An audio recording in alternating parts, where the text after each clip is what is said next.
Olá, amigos e amigas da Associação Regina Fidem, meu nome é Odair Gutierrez e esse é o programa Padre Pio.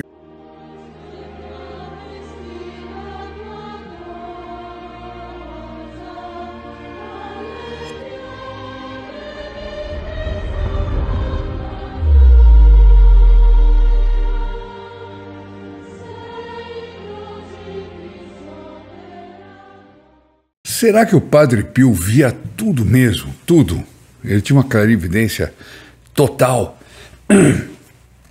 Esse é um tema que nós vamos tratar hoje e vamos contar alguns fatos desconhecidos a respeito do Padre Pio, da clarividência do Padre Pio, em que em alguns casos a gente vai ver, quando se trata de coisas mais importantes, é praticamente o dom do profetismo que ele tem.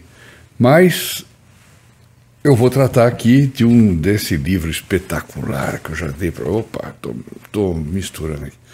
Do Padre Pio, que são testemunhos do Padre Marcelino Iazenzaniro. O Padre Marcelino conta coisas absolutamente sensacionais. E eu não me canso de ler esse livro. E eu vou lendo aos pouquinhos aqui para vocês, porque vocês também vão ficar impressionados com esse vídeo. Então hoje nós vamos falar da clarividência. A capacidade de colher os termos de uma situação e inclusive de prever o desenrolar do futuro pode ser atribuída à perspicácia ou à intuição. Uma pessoa, tem gente que olha, o camarada lê o jornal todo dia e diz, bom, do jeito que está vai acontecer tal coisa. Claro, ele tem uma certa perspicácia, ele uma intuição, ele pode dizer, né?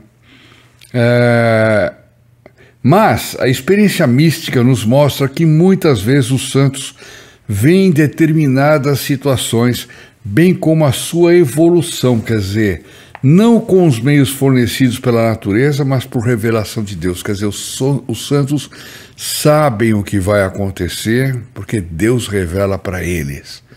É uma coisa impressionante, né?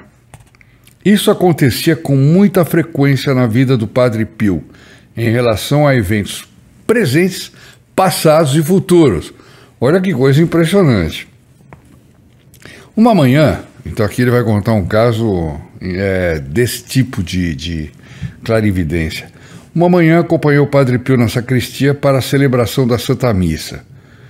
Ele era padre, né, o Padre Marcelino, então ele acompanhou. Era cedo e o santo me perguntou, veio Dom Giuseppe? Eu respondi que o sacristão ainda não havia aberto a igreja. Enquanto isso, o padre vestiu os sagrados paramentos e, tendo ouvido o barulho das pessoas que tomavam assento entre os bancos, repetiu minha pergunta. Veio Dom Giuseppe? Fui para a igreja e perguntei se entre os sacerdotes havia alguém chamado Dom Giuseppe. Ninguém respondeu. Disse tudo ao padre, que depois de alguns minutos perguntou-me outra vez, Dom Giuseppe veio?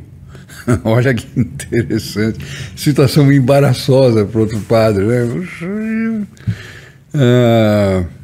E o Padre Pio não fazia isso em tom de blague, então veio ou não veio? Não, ele estava se preparando para a missa, e quando ele se preparava para a missa, ele era de uma seriedade, de uma sacralidade, uma coisa assim, absolutamente fantástico. Por quê?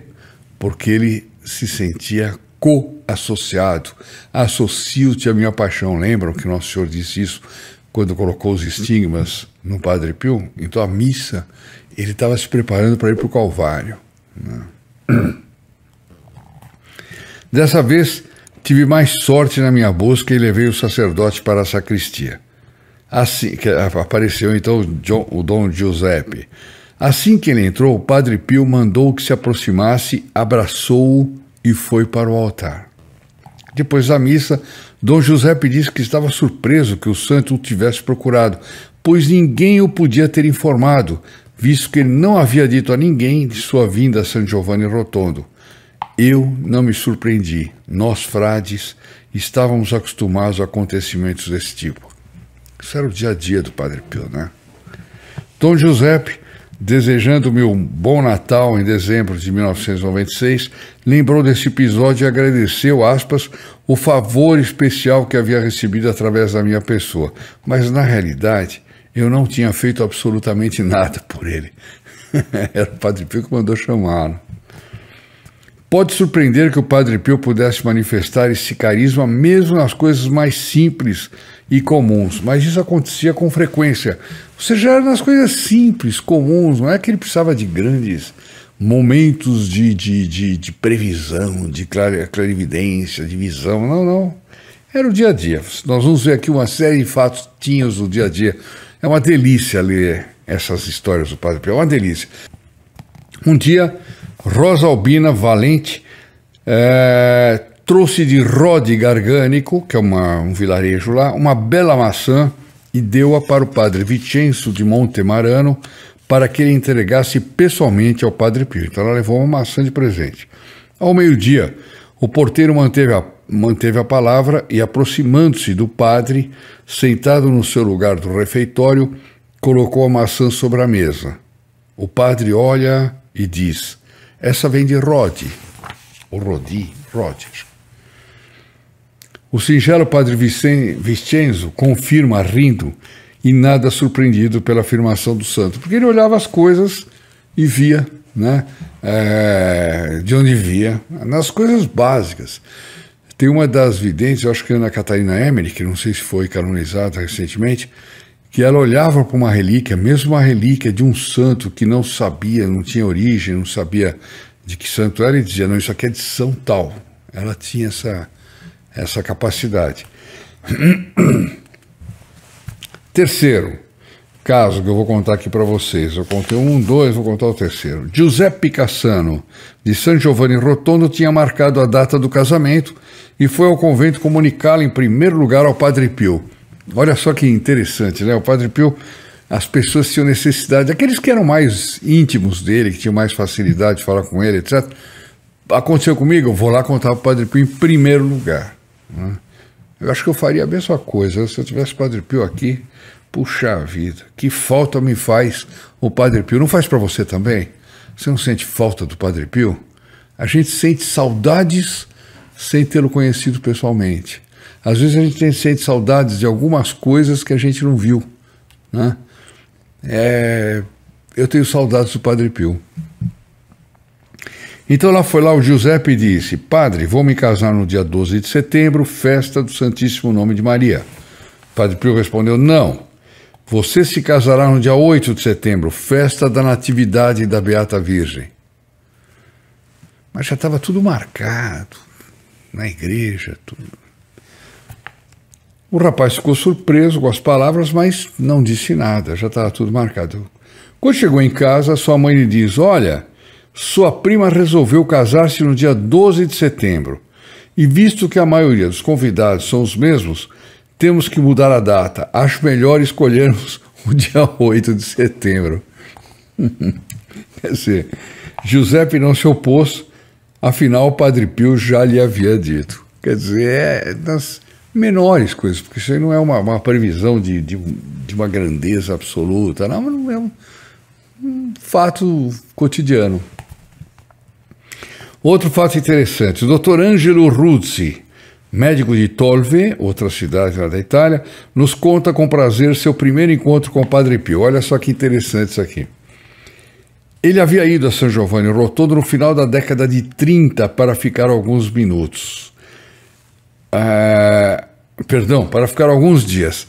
É que eu me distraí porque eu ia dizer o seguinte: na década de 30 ainda era possível falar com o Padre Pio. Tinham peregrinos que entravam no jardim do convento e ficavam conversando com o Padre Pio. Imagina o que era, né? Ele ainda não tinha a fama de santidade que ele teve depois, já no final de vida, que era impossível falar com ele, tinha que tirar senha para falar, era uma coisa fantástica. Mas já pensou que delícia que era, na década de 30, poder desfrutar da companhia dele no jardim, etc. No dia sucessivo à sua chegada, o médico estava no jardim com outro visitante ao qual se apresentou. Sou Angelo Ruzzi. O outro não entendeu e disse: como? Naquela altura estava chegando o Padre Pio, que disse ao médico: Diga que você é conhecido como Dom Rafael, senão ele não entende. O Padre Pio não conhecia o médico. Ou melhor, conhecia mais do que qualquer um, né? Rafael era o segundo nome do Dr. Ruzzi, e em Tolve, na cidade onde exercia a arte médica, era conhecido com esse nome, ao qual acrescentavam o Dom, que é um título que no Sul é usado para os sacerdotes e para os médicos. Outro fato aqui. Veio pela primeira vez em São Giovanni Rotondo o pai de uma filha espiritual de Módena, uma filha espiritual do Padre Pio, e foi ao convento para cumprimentar o Padre Pio, o qual ao vê-lo disse: "Você é o pai da Adriana, verdade?" Olha que coisa impressionante, né? Outro caso. Quando Assunta Massa teve seu primeiro filho, quis lhe dar o nome do avô, Francesco, mas todos na família começaram a chamá-lo Franco. No dia estabelecido para o batismo, levaram a criança para o convento, onde os esperava o Padre Pio. Lá já pensou ser batizado pelo Padre Pio, coisa tremenda. Como eu adoraria dizer assim, eu fui batizado pelo Padre Pio. Acho que todos vocês gostariam, não é mesmo? Já pensou? Os que têm filhos pequenos, poder levar para o Padre Pio batizar. Mas a gente pode levar para batizar, aliás, não deve demorar para batizar, não deve, serve ninguém. E pedir para o Padre Pio estar presente naquela hora. É ou não é? Essa é uma prece que a gente pode fazer. Então, todo mundo chamava o Picolino lá, o menininho, de Franco, que era o nome do avô, né, que era Francesco. No dia estabelecido para o batismo, levaram a criança para o convento, onde os esperava Padre Pio, que teria ministrado o sacramento.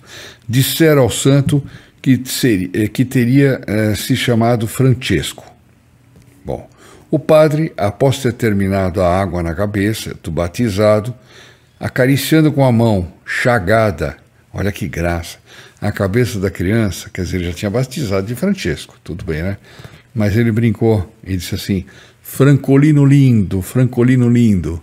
Quer dizer, ele usou o apelido que já era usado do menino na família, né? Uma coisa, nas menores coisas, nada era segredo para ele, nada. É necessário dizer que às vezes o Padre Pio dava a impressão de brincar com esse carisma, tanto lhe era connatural. Quer dizer, para ele era natural ele olhar e dizer vai chover, não vai chover, ele saber que vai entrar alguém aqui atrás na porta, espero que não entre, senão vai atrapalhar minha gravação, que vai entrar alguém aqui na prova. Isso para ele era natural, né? As pessoas se impressionavam, mas para ele era natural. EM é o nome de uma pessoa, soltar a sigla, ganhara ótimos queijinhos suíços. Seu primeiro pensamento foi de oferecê-lo ao Padre Pio, pois quando via outras filhas espirituais que podiam se dar ao luxo de dar algum presente ao Padre Pio, sentia muita inveja. Ela era pobre e entregava todos os meses tudo o que ganhava com seu trabalho ao santo, para a Casa Solievo de la Sofferenza. Que coisa impressionante, que coisa impressionante. Ela era pobre e entregava tudo, é uma coisa, uma confiança. Ela sabia que depois ela ia ter para o sustento dela, para as necessidades dela, mas ela entregava ao Padre Pio. Que coisa bonita. E às vezes a gente fica hesitando aí se dá uma ajudazinha para a devoção do Padre Pio ali de 20, 30 reais, né? Eu estou aqui toda hora esperando que apareça o milionário, mas acho que não vai aparecer aquele milionário que vai ajudar na difusão do Padre Pio, não. O que vai aparecer mesmo são essas senhoras, como a dona EM, que eu não sei o nome, que era pobre, mas que ajudava a Casa do Solievo de la Sofferenza. Enfim, vamos para frente. Deu o pacotinho a Piero Cudino, que com muita frequência estava ao lado do Padre Pio, pedindo-lhe que o entregasse ao padre o quanto antes. Esse Piero Cudino, ele era cego, ele era uma espécie de sacristão do Padre Pio, e tem uma biografia, essas tantas eu li, eu depois vou ler o detalhe, que um dia alguém quis envenená-lo, dizer, mas o que, o senhor é cego, está com o Padre Pio, ele faz milagre para todo mundo, ele cura todo mundo, já curou cegos, etc. E isso eu fiquei do lado, não pede nada. E ele parece que ficou meio envenenado. Eu falo, Padre Pio, como é? O senhor não vai me curar da cegueira? O Padre Pio respondeu para ele, não. Se você for curado da cegueira, você vai acabar indo para o inferno por causa de maus olhares. Continua cego que você vai para o céu. É uma coisa impressionante. Uma coisa impressionante, né? Bom, o bom cego prometeu que o faria no mesmo dia. Mas, quando ele se aproximou do padre para acompanhá-lo ao quarto, o santo disse, me dê logo o que você tem para me entregar, senão ela começa a choramingar. Eu sou pobre. Eu estou tentando imitar o Padre Pio. Como será que ele terá dito isso, né? Eu sou pobre. Bom, esse tom brincalhão era usado pelo Padre Pio mesmo para as coisas bem mais importantes, como, por exemplo, unir a sua pessoa para a vida inteira, um filho em forte crise espiritual por causa da doença do pai. Olha que interessante, hein? Quem talvez o visse dessa forma brincalhona, sorridente, não sabia, esquecia que ele carregava em si as chagas de Nosso Senhor Jesus Cristo. Que ele sofria aquilo continuamente, 24 horas por dia. Esquecia. Eu conheci uma pessoa que tinha um tal grau de virtude, santidade. Essa pessoa ficou muito tempo presa numa cadeira de rodas. E quando a gente falava com a pessoa, quem se sentia doente era eu. Eu esquecia que aquela pessoa estava presa numa cadeira de rodas, né? Porque ela tratava das coisas com vigor, com uma vontade de fazer bem para a Santa Igreja Católica, etc. E eu estava lá, boboca, de pé, firme, mas doente, né? É tremendo isso. Eu vejo isso assim com o Padre Pio. Aconteceu com Piero Melillo, quando esteve pela primeira vez em São Giovanni Rotondo em 1955. E a abordagem começou exatamente com uma frase brincalhona e irônica. Numa noite de verão daquele ano, foi ao ambulatório de Piero seu amigo, um querido amigo, médico como ele, o Piero era médico, portanto, que havia deixado Milão para se mudar para São Giovanni Rotondo e preparar, junto com outros colegas, a abertura do hospital. Aliás, ele recebia vários médicos voluntários que largavam tudo e iam para lá, para trabalhar na abertura do hospital, Casa Sollievo della Sofferenza, e falou-lhe de Padre Pio. Piero não se interessou muito pelas notícias sobre o santo, mas alguns meses depois, repentinamente, seu pai adoeceu de maneira muito grave, atingindo no seu afeto mais forte. O médico sentiu-se só e impotente contra o impossível. Ele não tinha dado muita bola, Padre Pio. Tá bom. O pensamento então foi ao Padre Pio. Assim resolveu ir ao sul para encontrá-lo. Chegando em São Giovanni Rotondo, na mesma tarde encontrou o colega que lhe disse que queria apresentá-lo ao santo. Era um dia de agosto muito quente.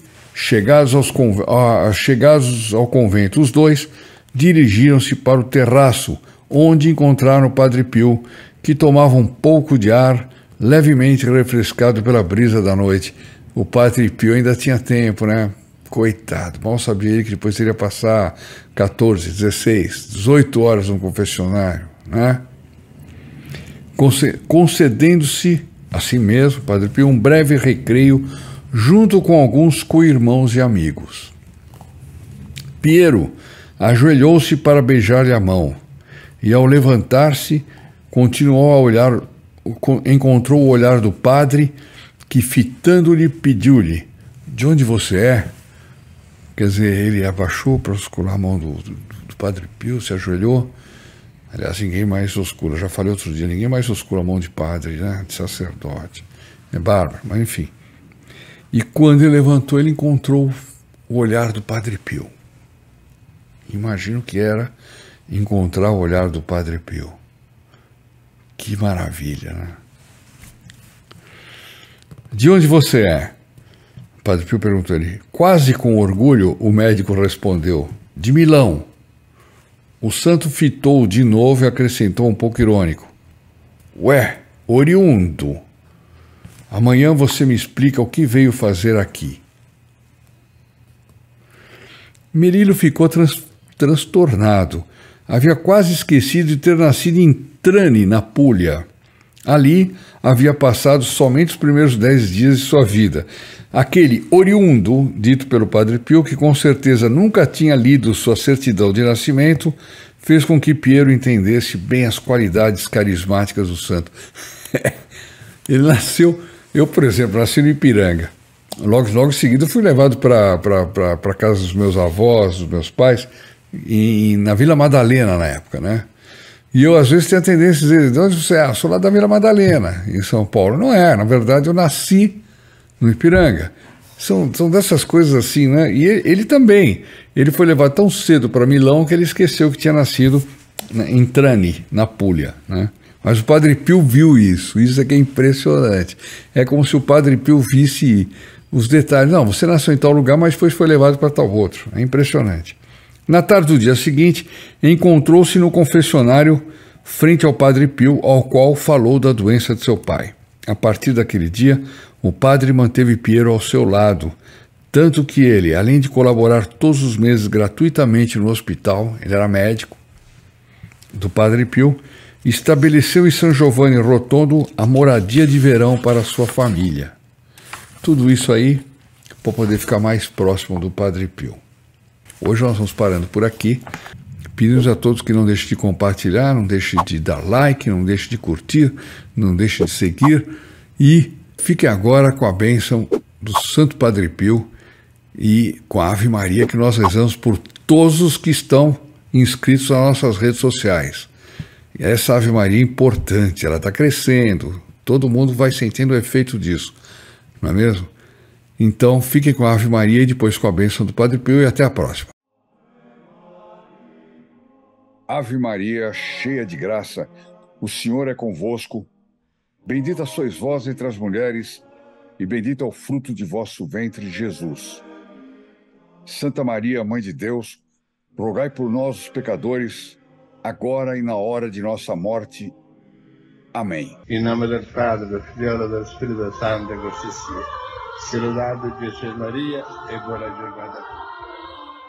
Em um mundo onde a fé é testada a cada dia, há aqueles que se levantam para espalhar a luz da esperança e da proteção. Hoje, você é convidado a se juntar a esta missão sagrada como um dos filhos protegidos do Padre Pio. Imagine testemunhar um milagre tão maravilhoso que só pode ser atribuído à intervenção divina do Padre Pio. Esta é apenas uma amostra do poder que você pode ajudar a espalhar. Com uma doação mensal de apenas R$30, equivalente a R$1 por dia, você se torna uma fonte de bênçãos para aqueles que mais precisam. Sua contribuição lhe favorece com mais de 130 missas anuais, incluindo o envio de seu nome para o Santuário do Padre Pio, junto ao seu corpo incorrupto, em San Giovanni Rotondo.